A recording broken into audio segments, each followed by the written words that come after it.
रमेश एका मोठ्या कंपनीत मॅनेजर होता. त्याला वाटायचं माझ्याशिवाय काहीच होत नाही.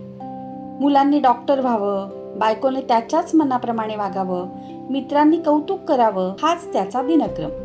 एके दिवशी कंपनीत नवीन तरुण अधिकारी आला. शांत, साधा, पण कामात तरबेज. रमेशचा अहंकार दुखावला. काही महिन्यात रमेशची बदली झाली. मुलगा परदेशी गेला, मित्र दुरावले, तो एकटा पडला. तेव्हा त्याला आठवले त्याचे जुने शिक्षक. ते नेहमी म्हणायचे, माणसाने माणसात राहावं, पण मोहात पडू नये. रमेश त्या शिक्षकांकडे गेला. त्यांच्या सहवासात त्याला कळलं, देह, नाती, पद हे सारं क्षणिक आहे. खरी शांती अहंकार सोडण्यात आणि सज्जनांच्या संगतीत आहे. म्हणूनच समर्थ रामदास म्हणतात, अहंकार विस्तारला या देहाचा, स्त्रिया पुत्र मित्रादिके मोह त्यांचा.